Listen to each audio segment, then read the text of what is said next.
The day my HOA neighbor tried to steal my lake, she showed up in a white tennis skirt, blew a whistle at my guests, and started yelling at a little girl holding a juice box. That was when I realized this was never about noise fishing or community values. It was a land grab in a sun hat, and Karen Truscott had just picked a fight with the wrong man. My name's Russell Mason.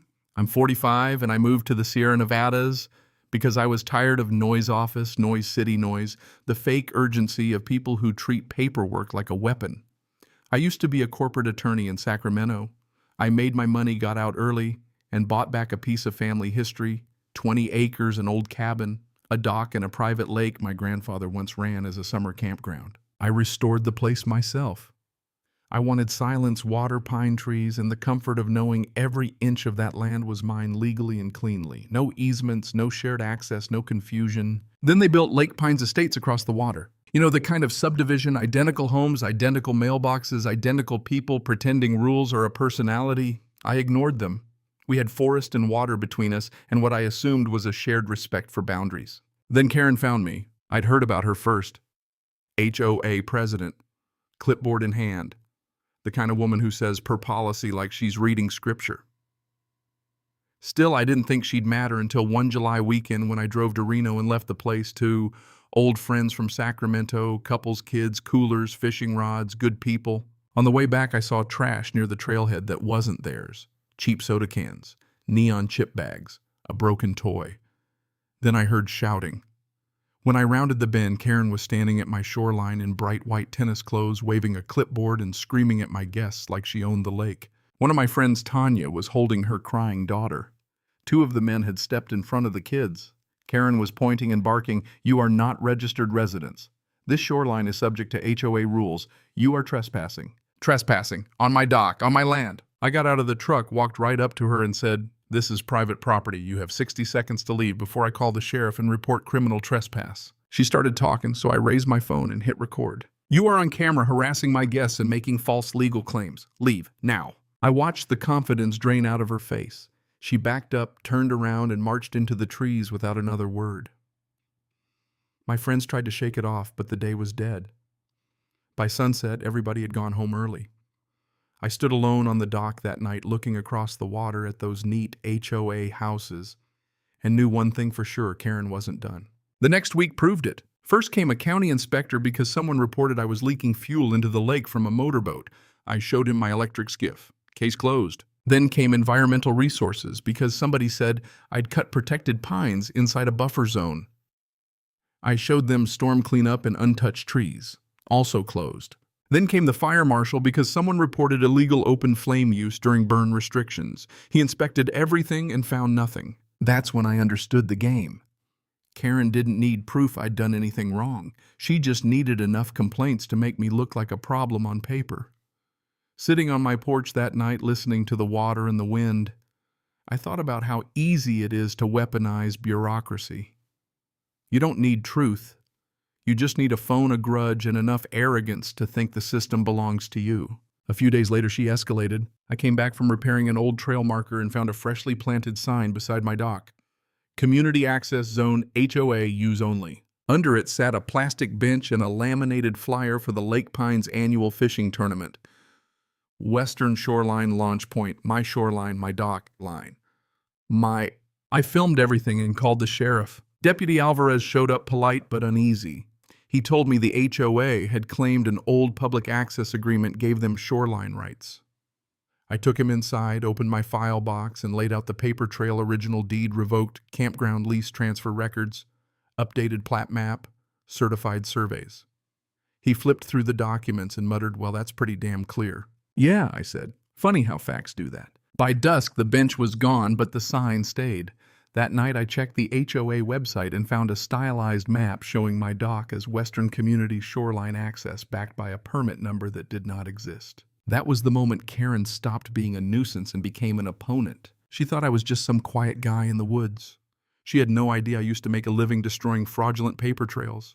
The next morning, I sent a cease and desist to the HOA and another directly to Karen.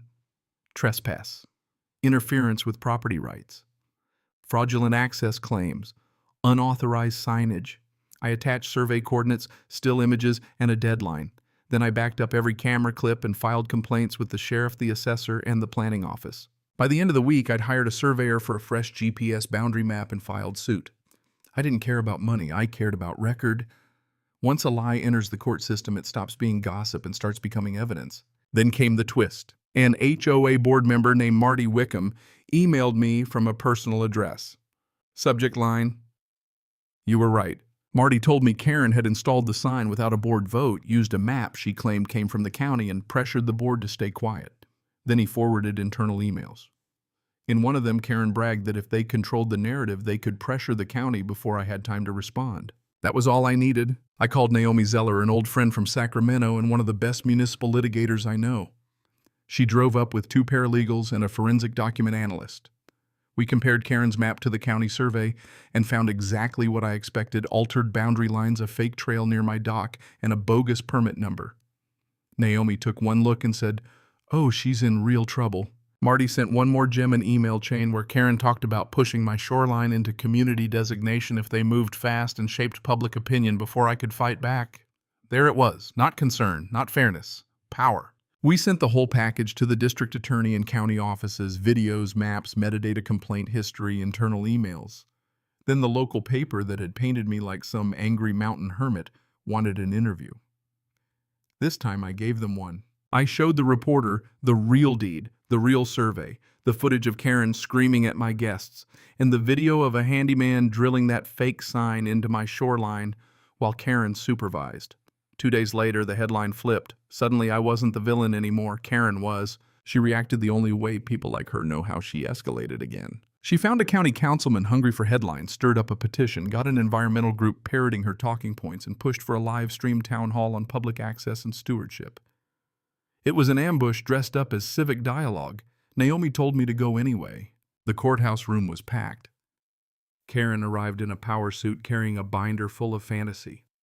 She gave a polished speech about unity, children, fairness, and how no one man should control a lake. Then it was my turn. I walked up with a folder and a flash drive. I played the video of her screaming at my guests, including a crying child.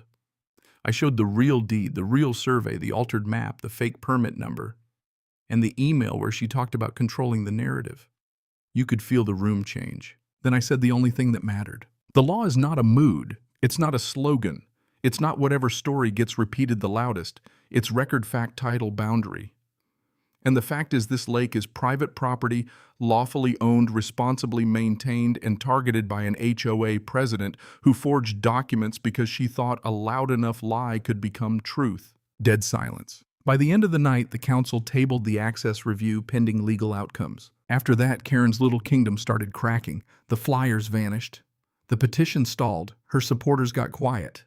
And by late October, the case hit court. I wore a suit for the first time in years. Naomi met me on the courthouse steps with enough paperwork to bury a horse. Inside, reporters filled the back row. So did a few Lake Pines residents who a month earlier had been calling me a nature thief. Karen sat stiff at the defense table, staring anywhere but my direction. Then the charges were read: fraud, falsification of records, trespass, defamation, unlawful signage, misuse of official references. The prosecutor laid out the videos, the emails, the map comparisons, the complaint history. Then came the killing blow testimony from a junior county employee who said Karen had tried to pressure him into slipping her revised shoreline map into the archives as if it were official. That was it. Game over. Her lawyer tried to call it civic action. The judge asked whether civic action now included fraud, trespass, and defamation. Karen had nothing left but silence. The verdict hit hard. Prison time, restitution, civil suits piling up behind it. Lake Pines estates never recovered. Once homeowners realized Karen had built her little empire on lies, they started suing too. The HOA dissolved. Karen was led out in cuffs. And me, I went home. A week later, I invited my friends back to the lake, the same friends Karen had screamed at. A few real neighbors came too, the kind who bring folding chairs and potato salad instead of petitions. Kids laughed near the dock. Burgers hissed on the grill. Somebody brought a guitar. For the first time in months, the place felt like mine again. The fear was gone. Right before sunset, I unveiled one last sign beside the dock. Solid wood, deep-carved letters. Karen Free Zone. Fish swim relax, by invitation only. That got the biggest laugh of the day. Standing there with a beer in my hand, watching the last light spill over the water, I realized something bitter and simple. The real danger was never just Karen.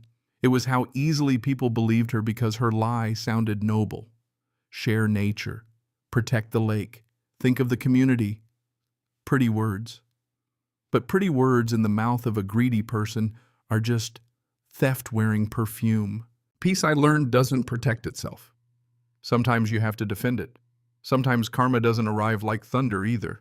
Sometimes it shows up in a courtroom wearing reading glasses asking for the original file. So, that's my story. I moved to the mountains looking for silence, and instead, I found a war in the pines. Karen wanted my lake, my dock, my land, my reputation, maybe even the satisfaction of proving that nobody gets to live outside her control. In the end, she lost her title, her HOA, her freedom, and every lie she built that little kingdom on. And I kept the water. Now tell me this, when does community good become just another excuse for theft? And how far should someone be allowed to go before fighting back? Stops looking rude and starts looking necessary. Drop your thoughts below. And if you've ever dealt with a bully hiding behind rules, paperwork, or fake morality, share your story too.